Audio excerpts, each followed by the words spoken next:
Bonjour et bienvenue sur la chaîne du whisky. Aujourd'hui nous faisons un hors-sujet car nous ne chroniquerons pas un whisky. Nous parlons du Copper Fox Rye. Alors c'est un produit américain puisqu'il a été distillé et mis en fût à Sperryville dans l'état de Virginie, à la distillerie Copper Fox, donc qui est une distillerie artisanale qui possède sa propre aire de maltage, ce qui est unique aux États-Unis. Est-ce que c'est un bourbon? Non, messieurs, dames, puisque pour être un bourbon, il faut être composé à 51% minimum de maïs. Ici, on a affaire pour 2/3 à du seigle et à 1/3 pour de l'orge maltais. Alors, seigle en anglais, c'est rye. Est-ce qu'on a donc affaire à un rye whisky? Non, messieurs, dames, puisque pour être un whisky aux États-Unis, il faut avoir vieilli au moins 2 ans en fût, et ici, cette boisson n'y a passé que 12 petits mois. Alors, qu'est-ce que c'est? Eh bien, on pourrait dire que c'est de l'American Grain Spirit.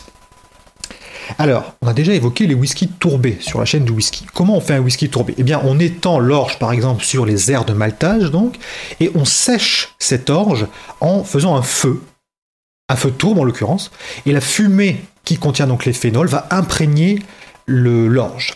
Ici, on sèche aussi le grain, mais pas avec un feu tourbe, avec un feu de cerisier et de pommier, ce qui est complètement singulier. Ce spirit a subi une double maturation et il a vieilli dans d'anciens fûts à bourbon.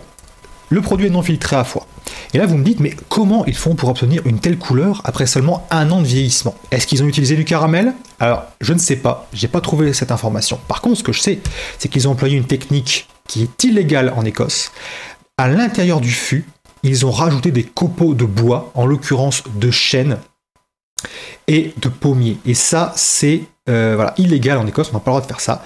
Mais la conséquence de cette pratique, c'est qu'il y a plus de surface de contact entre le bois et le spirit, et de ce fait, ça accélère la maturation.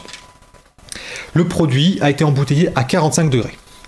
Alors, pour préparer cette vidéo, j'avais pris des notes sur le nez, etc. Et en regoûtant pour préparer la vidéo, j'ai de grosses différences. Alors comme quoi c'est surprenant d'une dégustation à l'autre. J'avais écrit qu'on avait des effluves de banane plantain, seigle, cannelle, puis pommes soutenues par le bois.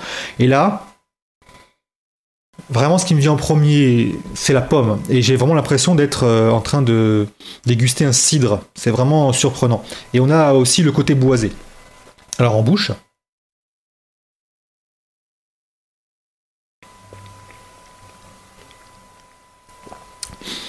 Beaucoup de fruits, assez sucrés, une texture douce mais pas collante, du bois comme des épluchures de taille crayon, très très légèrement fumé, mais c'est dans la finale qu'on va avoir ce côté fumé avec un côté asséchant de seigle qui revient sur le tard, mais toujours avec les fruits qui laissent place même à des fleurs et aux épices. Ce produit est vraiment unique à bien des égards, par son mode de fabrication déjà qui est un peu... très exotique même pour un Écossais surtout. Et moi je trouve ça bien que des distillateurs essayent un peu de sortir des sentiers battus comme ça, un peu à l'image de Edou en France avec le blé noir. On avait parlé du Edou sur cette chaîne. Ça rend le whisky plus passionnant et plus riche parce que cette richesse vient justement de la diversité. Un produit pas très courant donc qu'on peut trouver environ 55 € sur internet. A bientôt pour un prochain épisode.